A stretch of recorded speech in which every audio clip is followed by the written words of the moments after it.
Hey everyone, Kyle here for School of Motion. How many times have you watched a nicely made, well shot, well edited short film online and then it gets to the titles and... Oops, is that your short film I was just talking about?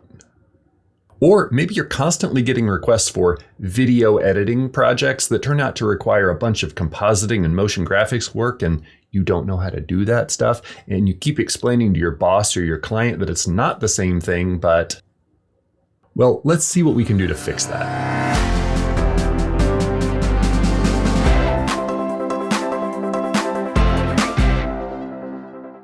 What we're saying here is that you know editing, specifically Adobe Premiere, but you want to learn After Effects. You know you need to learn After Effects. You realize how learning those new techniques can take your work to a whole new level and open up tons of creative possibilities that you never even thought were possible. Well, I'm here today to help you take that first step with a series called Flip These Titles. Ew, okay, that needs some work too, but that's not what we're here to fix today. Right now, you're watching part one of a 3-part series. We're going to take a nice looking edit with some so-so titles and we're going to level it up. In this first video, we'll be talking about what to look for when you're doing a project like this. Some easy solutions right in Premiere that might get you where you need to be, and we'll be dipping our toes just into After Effects to show you an easy win or two over there, and hopefully you'll see that it's not so scary. In the next 2 videos, we'll spend most of our time in After Effects first checking out compositing techniques to fix or remove unwanted and distracting elements from our footage, and then we'll learn a bit about title design basics and how to enhance these titles so it looks like they were made by someone who actually knows what they're doing. After all this talking, I should probably show you the thing we're going to be upgrading, which was made from clips from Adobe Stock's free collection.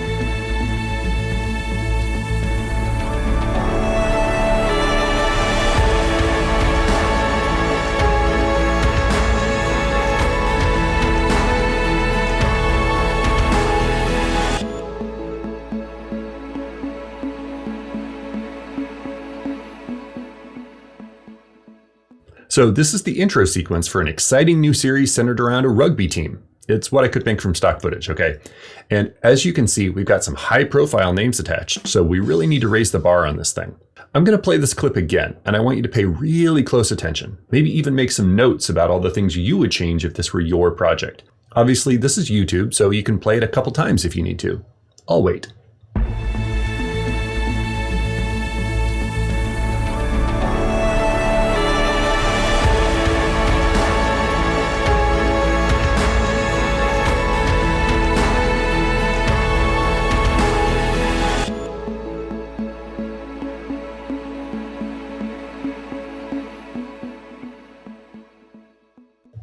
So this looks all right. Our editor's done a good job of putting this together, but the actual titles could really use some help. And I'm seeing a few things in the footage that I think are going to distract viewers from the stuff we do want them to be looking at.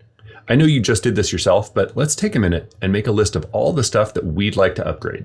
So across the board, the titles are kind of boring. The choice of typeface isn't doing us any favors, and I'd love to explore some other ways to make these more visible without just relying on this awful drop shadow. We'll be giving these titles a pretty major overhaul, so let's just turn those off for now. Let's take a close look at the footage itself. Some of these may seem minor, but remember, this is an intro sequence and your viewers are going to watch this over and over and over again. So we want to make sure it looks as good as it can, right? So the first thing I'm going to do is hit the accent or tilde key to full screen my viewer here, and that way we can really see what we're working with. I think this first shot is okay. Really nothing jumps out at me. Just got these nice lens flares here already in camera. Looks good. As we come into the second shot, we got that nice match cut with the lens flare still happening. The sky's already so blown out, there's really no need to add anything there. We do see in this shot something that we're gonna touch a lot in a lot of these shots, which is these signs in the background. We've got one over here, and we've got one over here, and there's another one that's kind of off screen over here that we'll see in some other shots. I would bet they've probably already removed some of the logos or names that were on these signs originally. So one thing that you'll notice a lot on these signs is that objects are going to cross them. So we are going to have some roto here. There is a bit of that in the last shot with his hand and stuff. So there is going to be a little bit of rotoscoping work to clear that off. As we come from this shot into this shot, we've got that really strong flare that he kind of steps right in front of just as we come into the cut here. And while the angle changes, I think it would be nice to get some of that flare, even if it's kind of over here or maybe even off screen. And we just see a little bit of the spike ball like over this, get some of those lens elements just to kind of help remind us that the flare was there, because we see it in those first couple shots. Otherwise, I think this one's okay. It's going to be, a bit of a pain to work around this guy running in front of the sign, but that's our job, right? This one, got another sign and a little bit over here. So fortunately, this shot, the background is so blurred out, we don't need to worry about the signs. Awesome. One thing I did notice, though, it's just catching my eye a little bit, is this little light right here.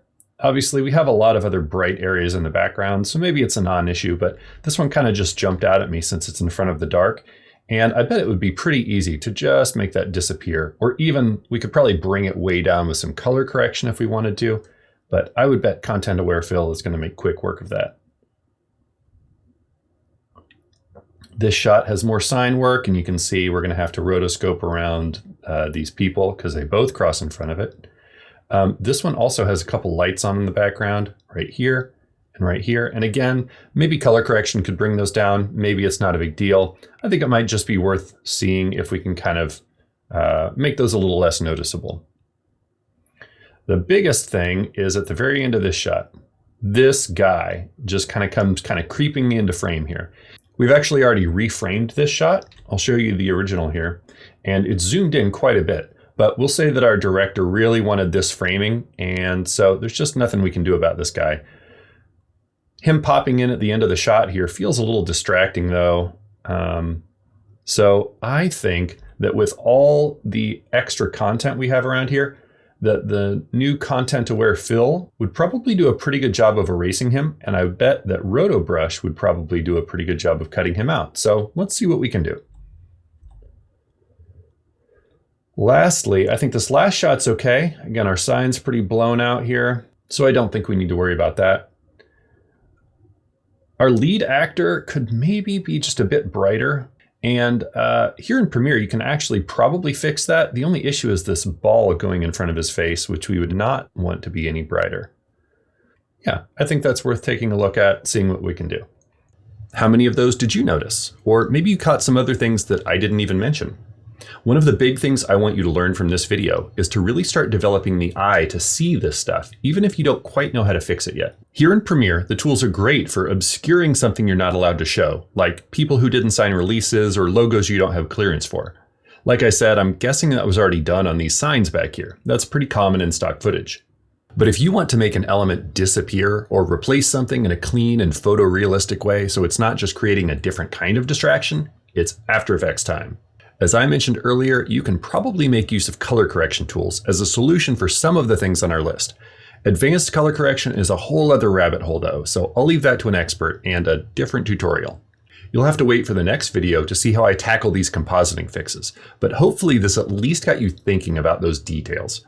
Obviously, the ideal is that you can control some of these things during shooting and not have to erase them in post-production, but sometimes that's just how it goes, even when you didn't build your project out of stock footage. Another thing I should point out is that these clips are all 4K, but I'm working in a 1920 by 1080 timeline. This means I have a lot of room to scale and reposition my clips, and as long as you're keeping your actors nicely framed, you might be able to fix some of these simply by adjusting the motion settings for the clip, which you can access here in the Effect Controls panel. Speaking of easy fixes, we're going to shift back to thinking about our titles now, and I'm going to start by looking through some motion graphics templates to see if maybe there's one that fits my project. These are editable templates that are already designed and animated, and you just need to update them with your own content. Sometimes that's as simple as typing a few words and picking a color.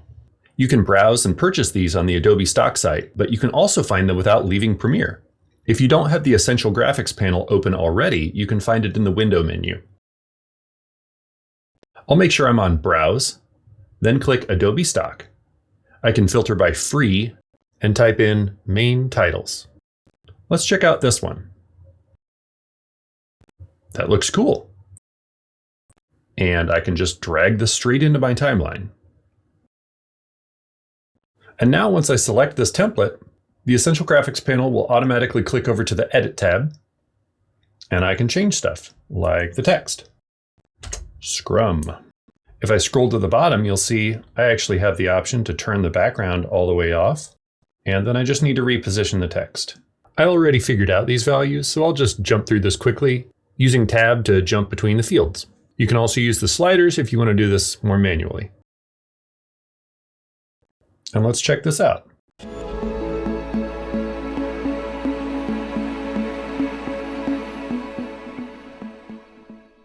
I'm not sure it's exactly the vibe I was after for this piece, but it's pretty cool, and it took me literally seconds to add this complex animated title to my project. There are tons more available, both for free and for purchase, so it's worth looking to see if something already exists in the right style. You can also create these templates yourself. I'll show you how to do it in After Effects in just a minute, or you can have a motion designer like me create them for you if you need something that's beyond your skill level. These are also really helpful for repeated elements or things that might get updated a lot. So don't just hear templates and think that it's a dirty word. They can help you work efficiently and take advantage of your tools. But hey, you're here to learn how to do this yourself, right? Let's take a look at that. Let's turn our other titles back on, and the first thing I want to do is see if I can simply move a few of these to a less busy area of the screen. Using a simple rule of thirds is also great to help put your important elements in a good location on screen. You might already be familiar with doing this for shot composition, so remember to keep it in mind when it's time for titles. Now we can lose that gross drop shadow and see if we can find a different typeface that's more appropriate for the vibe. We'll get deeper into this in one of the following videos, but the typeface you choose conveys a lot of feeling all by itself. Maybe you're still learning how to make intentional choices about type, but as a creative, you probably have an eye for what doesn't work. For text over moving footage, a sans serif font, that means without these little accents, is usually going to be a safe choice that makes it nice and readable and has a clean and professional feel. That template we looked at before used Acumen, which is available as part of my Creative Cloud subscription. That's okay, but let's maybe see how the condensed version feels. Yeah, not bad. Let's increase the tracking so it doesn't feel so crowded. That feels pretty good. I'd maybe like to explore just a little bit of motion on here too, since there's a lot of action and movement in the footage. I can do that right over here in the Effect Controls panel. There's actually a few different places to adjust the position of this because it is a graphic, but I'll just use vector motion. If I click this little stopwatch icon, it'll create a little diamond here that's called a keyframe, and that's going to hold this value at this time. If I create another value at another time, and let's maybe scoot this name over so it's not over these guys, now you can see I've created some animation. But it doesn't move at the right time, so if I want to change something about a value at a time, I can just change the value or the time at which it happens. Let's just scoot these over. That'll kind of snap to the beginning of the clip. This one will snap to the end. Let's play that again and see how it feels. Okay, not bad. Got just a nice little bit of drift to kind of complement the movement of the shot, so it doesn't feel too still. You don't want too much motion here. A little goes a long way, and having it move too fast would make it hard to read. Having a type element moving quickly can also grab a lot of attention. What's right will depend on exactly what your project is, but you want to be mindful about where you want your viewer to be looking. In this case, is the text more important or the footage? Maybe you're looking for a balance between the two. Speaking of which, I'd also like to fix this title because some of these words are a lot more important than others, right? As you can see, I already made that same styling update to the text and have moved it to a more open area of the frame. Obviously, the actor's name is the important detail here, but right now we're not communicating that visually. Let's select this top line and bring the font size down to about half. Maybe adjust the line spacing just a bit. And you can press the Escape key to close that out. And let's take a look. Much better. I promised we'd look at After Effects in this video, and that time has arrived. I'd like to take a closer look at these titles to give them just a bit more life, because while we can keyframe the transform properties of these here in Premiere, we can't actually animate anything within the titles themselves. There are multiple ways to easily work between Premiere and After Effects, and which one is correct will kind of depend on what you're doing. So I'll try to show you a few different options throughout the next few videos. My favorite way to do this is with Dynamic Link, where you can send a clip over to After Effects and you get to see any updates you make live when you switch back over to Premiere. I'm going to start by Alt or Option dragging on this text clip. I like to keep a backup. just disable that one. Then I'll right-click this one that's still active and choose Replace with After Effects Composition. And it whisks us over to After Effects. If you're new to After Effects, don't get freaked out by the UI. It's actually very similar to what you're used to in Premiere. You have a project panel where you put all your stuff, a viewer where you look at the things you're working on, and a timeline where your clips and images go. You've got some other special purpose panels, but don't worry about those right now. Because of the way text is created in Premiere, when you send it to After Effects, it actually creates it in sort of a little container called a pre-composition. I'm just going to double click that, and this is what we want. We don't really need to worry about the other piece of it. The first thing I'd like to do is actually separate these two lines of text because I want to animate part of it, but not the whole thing. I'll click on my layer, hit Control or Command D to duplicate. I'll delete Joey Korenman from this top one, and then I'll double click on the second layer of text and delete and introducing. And I'll just use the down arrow key to nudge that name back into position. Now I've got these separated out.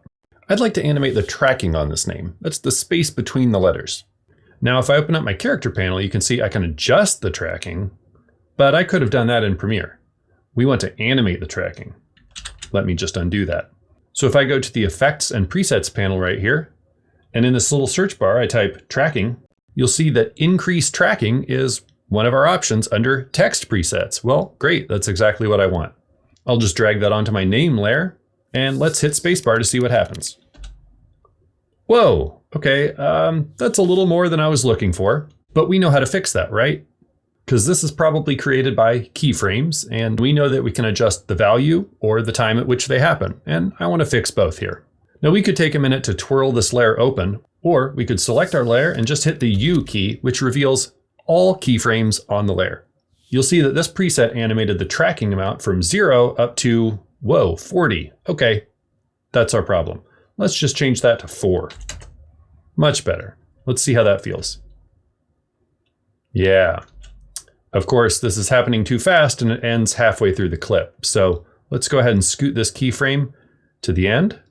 See how that feels. Yeah, I like that. These keyframes are actually eased, but I'm okay with that here, and that's an explanation for another day. I'm pretty happy with this. Let's flip back over to Premiere and see how it looks in context. There we go. Again, we've got that nice subtle little bit of motion.